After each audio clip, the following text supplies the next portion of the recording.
How the heck are you, everybody? I am Fastidious, and welcome to this week's edition of Should You Summon, a weekly series in which I answer that question, should you summon?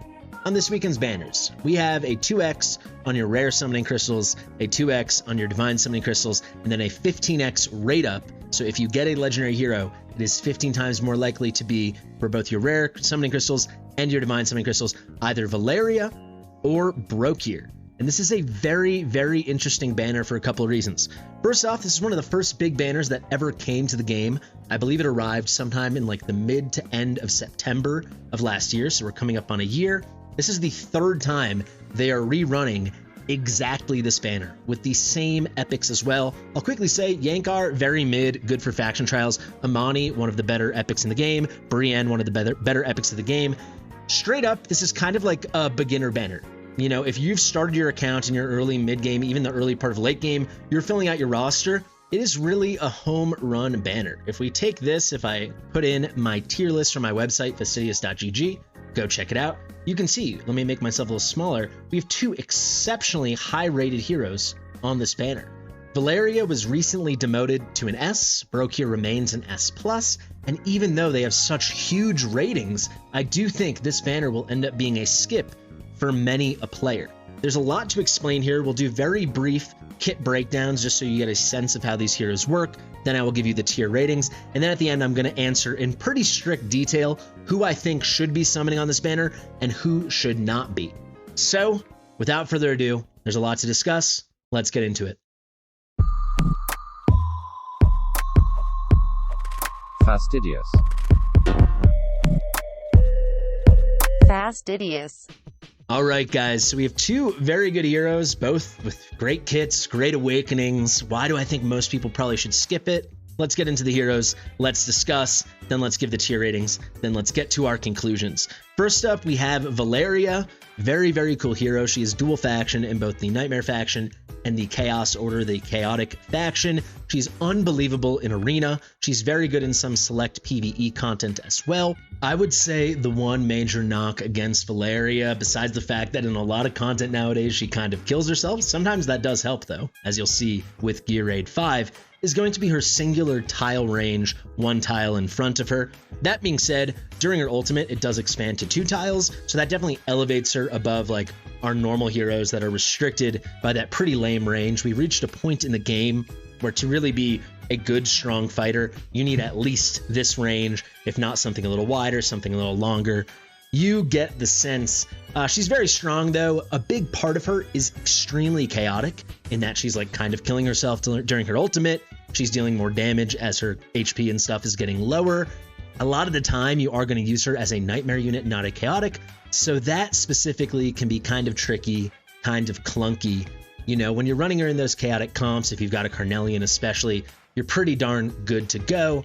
But as you'll see, I give her a very high ranking in Guild Boss 1. That being said, it is tricky to use her, and there's a technique to doing it, to timing it out, to make sure you don't catch a period where after she basically kills herself with her ultimate, she also then dies because she's hit by the dragon. Let's go very quickly through the skills. Her talent, you can see she's getting better and better as she is losing HP. Her attack and defense is increasing. It goes all the way up to a max of a 60% increase. This is post-deployment. 60% increase in attack specifically is super strong, and that maxes out when she's at 30% health or lower. So yeah, she kind of does kill herself, as you're going to see. She deals 100% damage to one enemy, goes up to 120. She does normal style damage, physical damage, very, very standard. The ultimate now is extremely strong, straight up with skill ups. You're going to get a 120% boost in damage. Each attack, though, is going to consume some of her HP, 10% of her current HP. So this is nice. So you can't be like, well, I was at 100% attack, I did 10 attacks, and I lost 10% times 10. No, it's 10% of the current HP each time, right? So if you start at 100, first attack you get down to 90, next one you'll go to 81, right? And then you'll be at about 73. It's 10% of where you're at the time of whatever specific attack. And it's going to generate a stack of Power of the Sword. This is very strong. If we click on it, its burst damage to the main target increases 50% with each stack. You can get up to 8 stacks. You'll see this can go higher with some very high awakenings. The hero cannot be healed during this skill, and this is kind of tricky. So she gets locked out. She's basically killing herself, which helps you with the talent and boosting that attack to the total moon. However, you can't support her. You cannot heal her in this period. You can see, so she cannot be healed. When the skill ends, she deals 400% burst damage to the main target and 4 targets around them. So there's actually a pretty darn strong AoE. It goes up to 440%. You can increase that damage by 10% off of where it started. The skill cost, it's very manageable at 900, pretty typical. And it's got very high initial range. This is again at max skill ups at 700 initial range, I should have said. This lasts 16 seconds. It's a very strong ultimate.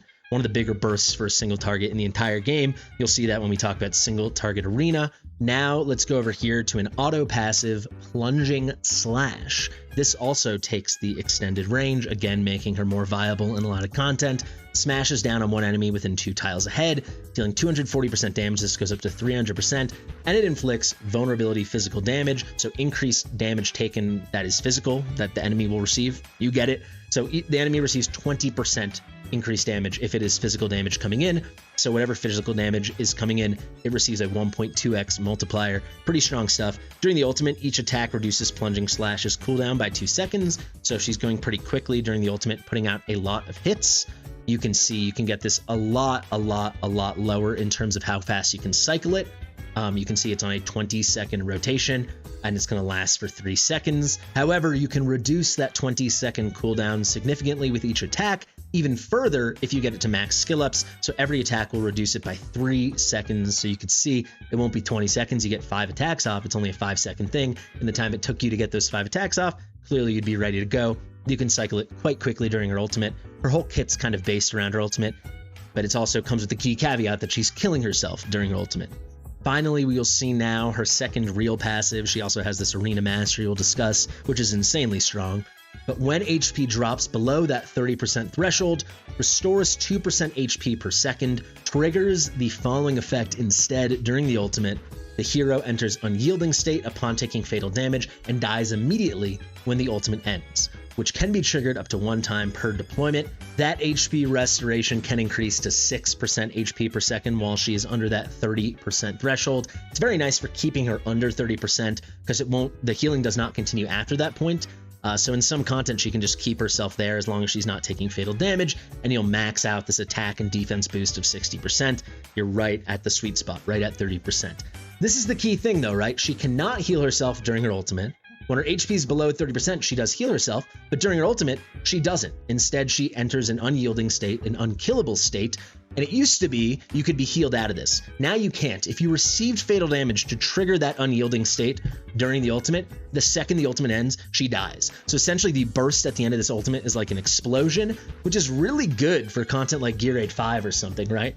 But for a lot of content like Guild Boss 1, it's super frustrating. So basically you need her to get super duper low, right? Be killing herself, but effectively killing herself with these 10% knockoffs during the ultimate, where she's going like 10, 91, 73, 60, whatever it'd be, 66, 65 or 66. You get the picture, right? She's doing that, but obviously she can never kill herself because it's always 10% of the current, not of the maximum. However, if at any time in there she gets hit with a big hit, and she does receive what would be fatal damage, and it's easy for her to take fatal damage because she's been slowly lowering her health and bringing her close to that point.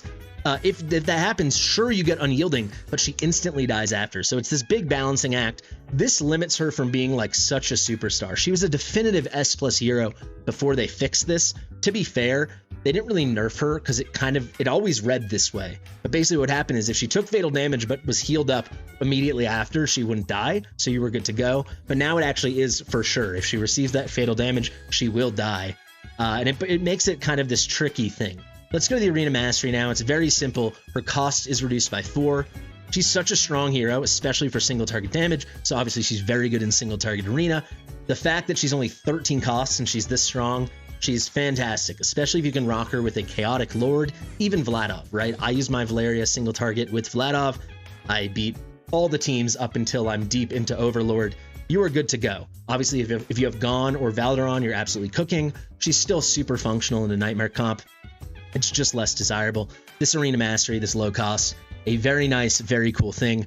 Let's just plow through these awakenings. She's the exact same awakened one as Silas. During her ultimate, increases attack speed by 100. Simple as that. You want her going fast. That's going to let her get off more hits. The hits during the ultimate, remember, are going to reduce the, what is it called? The plunging blow. Is that it? The plunging slash. That will reduce that cooldown. She's a nice bursty hero. You want her going really fast. That is quite a good thing. Her A2 now, plus 5% attack. I should have mentioned base stats. She's got a very typical 2.6 second interval. She has very high attack. A lot of fighters have really high attack, but she's right there with all of them. Basically just under 6,200 at 6,172, 6,172. 5% more of that. Not too shabby. We will take it.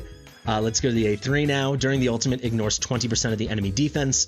This is obviously crazy. She's got tons of attack. You get a good build on her. Now she's just ignoring 20% of the enemy defense, so it's like they only have 80% of what they should. That's very strong. The A4, also quite good, plus 8% crit rate, just makes her easier to build. And then I did mention, right, we talked about power of the sword. We go to A5. This actually increases the amount of stacks she can have to 12. So there's a 50% chance to accumulate 2 stacks for each attack as opposed to 1. And now instead of capping out at 8, you cap out at 12. Remember, power to sword is going to increase damage with each stack by 50%.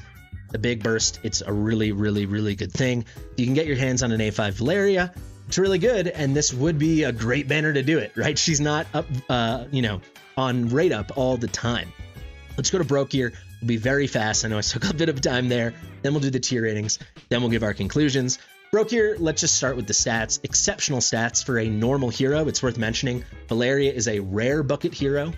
So if you can get her from normal summons and you can get her from ancient summons because she is dual faction and she's one of the rare 4 heroes in the game that is ancient available, not ancient exclusive, has a designation of chaotic or arbiter and still is in the normal pool. It is her, it is Cerberus, those are the chaotics, and then it is Valkyra and it is Constance. Brokkir, totally normal hero, not available from ancients, but he is common bucket. Valeriya, if you get her from a normal summon like a blue or divine gold summon as you might this weekend, she's still rare bucket, so she's basically like 1/3 as common as a hero like Brokkir, really like 1/4 as common. It's kind of crazy. Brokkir is common bucket, so actually you have a really good shot to get him a lot of the time. You know, at base no awakenings, he's at 28,761 HP. That is very strong. It's not insanely high, but it's right there, average to slightly above average. His defense, however, at over 4,000 is one of the highest in the game. That is fantastic. 19 costs, completely typical of a legendary defender. He's got 2.4 second attack interval. This does not matter so much, but he does have a fantastic ultimate. So if he's attacking a little faster, it does help him cycle it faster. So 2.4 seconds, we will take it. Rage Regen auto 14. Rage Regen based on attack is 4, and based on when he is attacked is 9. It's good stuff. Let's get into the kit. He's pretty straightforward. Key thing here, and maybe the most confusing part, but definitely like the best part, is going to be his talent. So any adjacent allies, so this is the 3 tiles above him, 3 tiles below him, and then 1 to the right, 1 to the left, the 8 tiles that surround him as the center tile. He's going to grant physical damage reduction and magic damage reduction, so all damage. Any damage coming in, minus 10%. That is fantastic, right? Him and his allies are all taking less damage. This gets way stronger, though, if he himself is frozen. So one way he gets tankier is when he becomes frozen.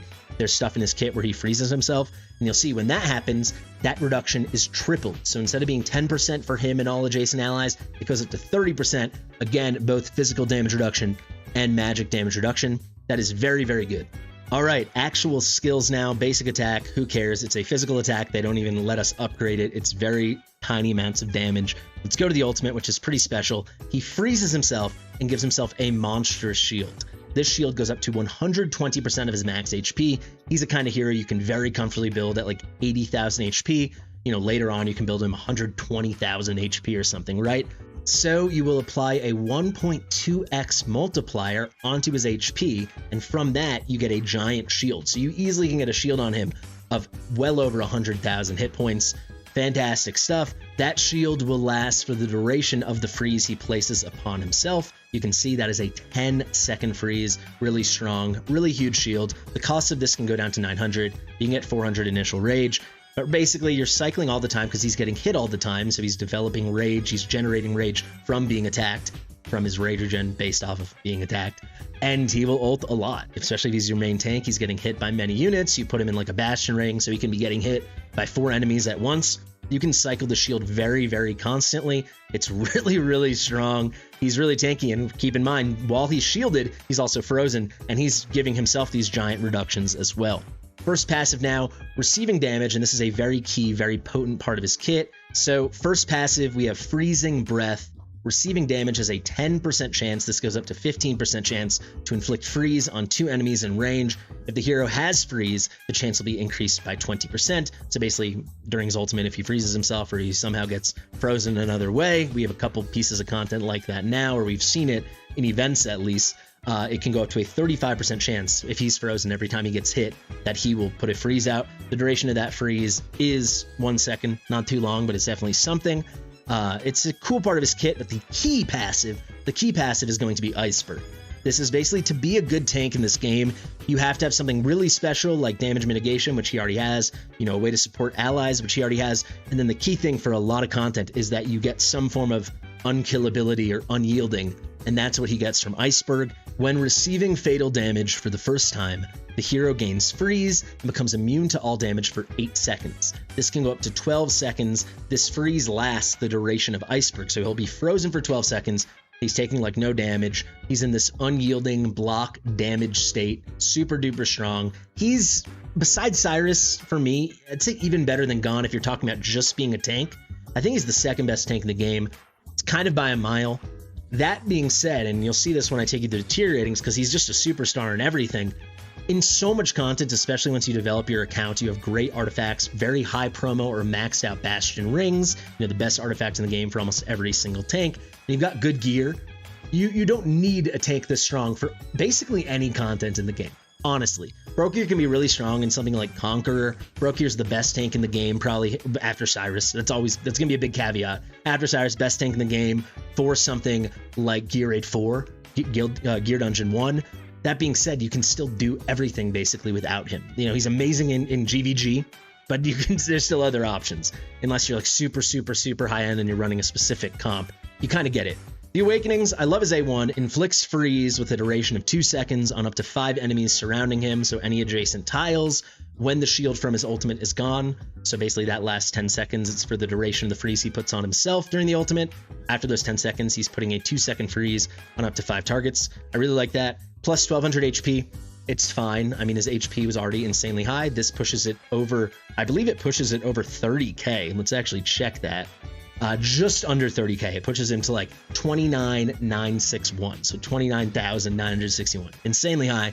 The A3 now, when the hero is inflicted with freeze, increases received healing and shield effects by 20%. To me, this only matters for GVG. Like, he's so strong already by the time you have him A2. I mean, when he is frozen, right? And that's from his ultimate, basically. He has the 30% reductions coming in. He has the giant shield. Increased healing, increased shield. It's cool. I mean, it makes the shield more giant.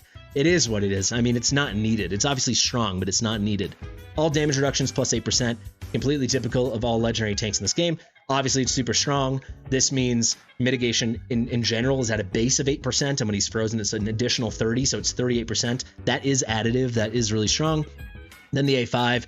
This is insanely strong. Again, if you're interested in like GVG, this is such a strong awakening.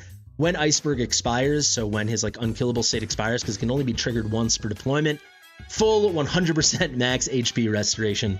Super strong. It basically allows him to tank without a healer in some places, especially if you get it earlier on in your gameplay. Obviously, that would require 6 copies of Brokkir. Let's pull up the tier list now and let's go through it. We'll start with Brokkir since we just talked about him.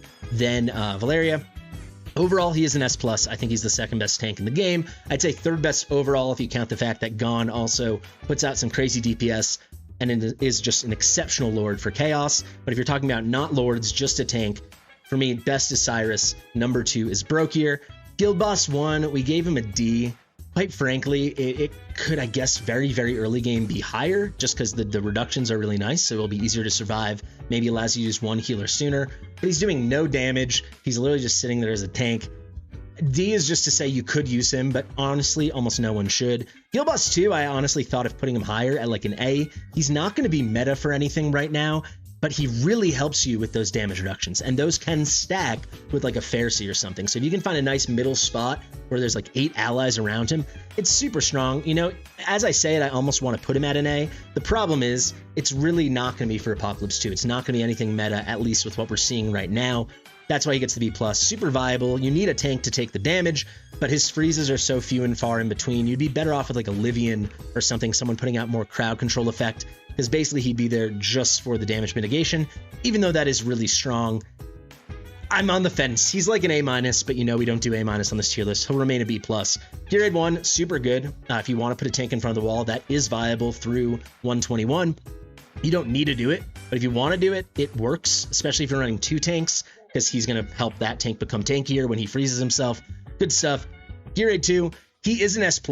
You don't need him though, but because he has the unkillability, he can fulfill that role, that Baron role. If you don't have Barons, something, or Regulus, you can do that.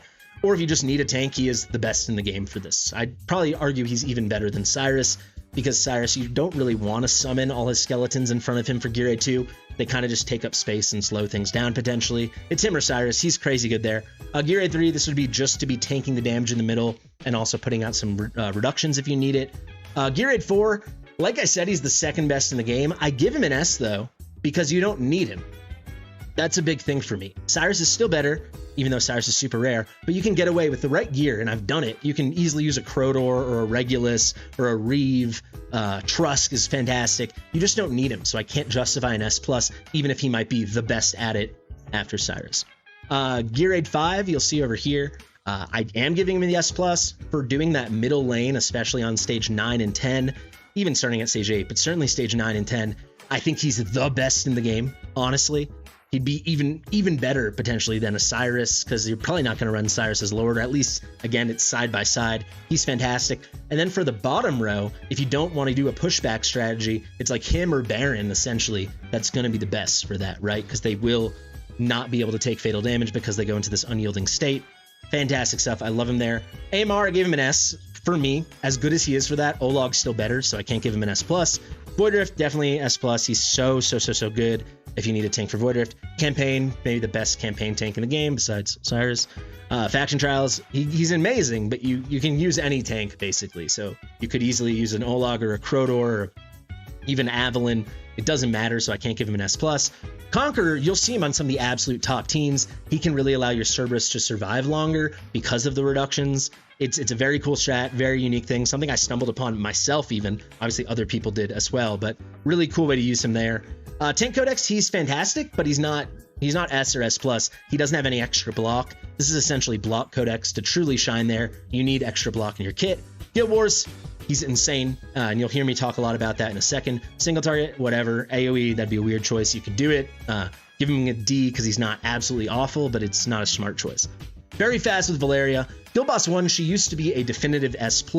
You'll still see her on some really high-end teams now. I can't give her S+, though, because she's so clunky to use. The timing windows are so tight. I might make a guide on how to actually use her properly there, but it's very involved timing it out, and for a lot of players, it's just not going to be easy, so I bring her down to an S. Guild Boss 2, I give her a B. She's like only going to be viable in Apocalypse 1. Apocalypse 2, once you get anywhere significant, she will kill herself for sure. She can put out a ton of damage, but unless people know of a strat where you can cycle her properly and find the right windows, you're taking so much consistent AoE damage. I found she just kills herself. Gear Raid 1, Nightmare is viable. You can put her behind the wall. She can do stuff. At the end of her ultimate, she does do Big Burst. It's certainly something. It's not going to be meta, but it's certainly going to be something, and it's going to be solid. Gear Raid 2, you put her to the side, especially as you progress. She's just going to delete units. She's going to fall off later on for like 19, 20, 21, but she's very good up until that point, especially because she can't die during her ultimate if you time it properly. Gear Raid 4, poor choice. You need magic damage. Gear Raid 5, for that left side, she's the best here in the game. You can also use her in the middle for stage 9 and stage 10 when the clone type starts cycling. She's incredible for Gear Raid 5. AMR, her and Salazar may be the best burst heroes in the whole game. I'd put her above Salazar. She's fantastic at this. Only like Valderon would be a better fighter in the whole game, I think, when it comes to bursting down the boss than she is. She's insanely strong. You can even time it out where she tanks, right? Because you can ult with her, That's how I do it. And then she can't die. She just kills everything. It's really cool. Like her, one other bursty fighter in Silas, you can beat this once you have Power of Dominance unlocked. You can beat this in like 7 seconds. It's crazy. Faction Trials, she's incredible, especially because she gets 1 extra tile of range during the ultimate. Really good, I find, on the bottom of that map for killing stuff. Conqueror, it's okay. She's like fine. If she had a base level of 2 tiles, then she'd be much stronger because she could live behind the wall. Without that, it's like single target. She'll die midway through the battle. It's like if you're progressing, it's enough damage that it's relevant. That's why she gets a B. Not very good. 6, she hits so hard that just for DPS, she's great. It's not like she's got such a low attack interval or she does such a flurry of attacks. That's why she's not higher. But the way you use Silas as a burst in 6, you can do a similar thing with Valeriya, even though she's not as fast, but she does do a ton of damage. Guild Wars, she's not such a good option, especially since you're not manually controlling on your defense when she's ulting. She's fine, but she's not good at all. That's why she's a C. S+ for single target arena, she's still completely goated. Obviously, there's a couple very, very, very Valdi heavy strats where she's not like the top choice anymore. But for a lot of those teams, she's still on the team. And then for any normal person, she's the best person on your account for this. She's fantastic. Finally, AoE arena, especially if you're running Nightmare, she's going to help you progress up to a point. But then, yeah, she's going to fall off later on. But she still earns an A because she hits so hard, she's so cheap. She works well. Obviously not viable in anti-air. All right, let's start answering some questions. Should you specifically, yes, you, should you summon? Alrighty, guys, so I'm going to break this down in 2 ways. First off is going to be player type, so how far you have progressed into the game, early game, mid game, late game, end game, and then it's going to be spender type. There'll be some overlap. I'm going to go pretty quick. Let's just start player type. If you're like early game or mid game, so early game being before gear raid 18, let's say, and then or up to 18, and then mid game maybe beating 19, 20, 21. Maybe you haven't beaten all the 21s, but you know, you're doing your 19s and your 20s, something like that. If you're at that point, I still think, unless you've already somehow summoned a ton, you know, but if you're at that point and you don't have a full roster, this is such a good banner for you, honestly, because you're probably at that spot where you still need to be summoning every weekend. You know, and I would say over the 2x where you could get a lot of trash, here you have a very high chance to get, nearly a 50% chance to get 2 very good heroes. I would guess it's about a 20% chance to get Valeriya, who's rare bucket, and probably about a 26 to 30% chance to get Brokkir. So we're talking somewhere in like that 45 to 50% range that you'll snag one of these 2. I think that's really worthy. Like if you have 1 pity to use, you know, and you're progressing through and you need to fill out your roster with good units and you don't have these guys, or even if you only have one of them, or even if you have both, you want to stack some Awakenings, it's a nice time to do it. They're very, very, very strong heroes. I will say, if you're late game or end game, anything but like super duper end game, meaning you've beaten everything, you know, and you kind of only care about GVG, I think it's a pretty hard skip. These guys are not pushing you that much further if you've already kind of dominated most of the game, as fantastic as they are. That being said, if you're struggling with like the gear dungeons, these are 2 excellent gear dungeon heroes, right? Valeriya for gear raid 5, gear dungeon 2, and then Brokkir for both of them. But in any other state, I just don't see how this is the banner for you. We know crazy stuff's coming. You know, I covered Beasler, which Aresis originally leaked. Today, Destin leaked Elwyn 2.0, the butterfly girl. We know there's other crazy stuff coming. There's a new 250. Is this the banner if you're in that later portion, even the start of the end game portion of the game? Is this the banner for you? I think absolutely not. If we go all the way to super end game and you really care mostly about GVG, getting an 8.5 Brokkir is pretty cool. That would be something that could be on your radar. That's a good transition, though, to go into spender type. I would only do that if I was a pretty major spender, and I mean major, because even if you're like a classic whale that spends, you know, let's say $400 a month, like more than a dolphin, but not like getting towards Kraken territory, but a ton of money, you're gonna pick up Brokkirs. You probably already have picked up a lot. Do you want to pick his banner to go all in on and A5 him? Maybe you do, especially if you really care about GVG. If not, I just don't see how you can do it. Especially if you already have a lot of Awakenings into Valeriya, if you care a lot about Arena and you want to get the A5 Valeriya, it is really, really strong. But again, these are really specific high spender end game PvP situations. If you're one of those people, you very well might not need me to tell you what to do. are giving you my advice. You probably already have it sorted. If we go to lower spending groups, if you're free to play, the only way again is if you're fitting into that early or mid-game portion of the game. You're filling out your roster. You've got some great epics here, specifically Brienne and Imani, and obviously 2 very, very strong legendaries. If you are, mid-spender Dolphin, again, it's only going to be that early side. I just don't think you can justify it otherwise. It's basically a banner for, as I see it, and this is going to be how we wrap it all up. For fairly new players, I'm not going to give a number of days, but basically, if you don't have a full roster, if you feel like you're missing, if you're like, oh, I could use another fighter, I could use a really strong tank, then if you don't have that yet, this is the banner for you. And then it's a banner for people that are major spenders that want to finish out all their A5s. These are 2 very strong A5s you're going to want to snatch. That's basically how I see it. I think that maybe covers 12% of the player base or something, right? I don't know, 20% of the player base. The vast majority of us, in my opinion, hard skip. You're going to be tempted because it's nice heroes. I'm not even going to do a pulse party because I don't want to so encourage normal players, that 80% of players that don't fit those buckets I described, to be pulling on this. I think it's time to save. Karigi, the new limited hero, should be coming within a month. Go watch Destin's video. I'll cover it soon. Who knows when Beasler's coming? I think he's going to arguably be the new best here in the game. There's an Elwyn 2.0 coming. Is Lust coming soon? At this point, I don't really think so, but it very well could be in 2 or 3 months, so that's fairly soon. I'm sure we'll get a 1+1 soon. Is this the banner for you? I don't think so. I really don't, for the vast majority of people. That's my conclusion. That's what I think. I've been Fastidious. If you have any questions, do let me know in the comments. Give the video a thumbs up. Please subscribe. Hit that notification bell. Share it with your mother, and I'll see you real soon. Bye.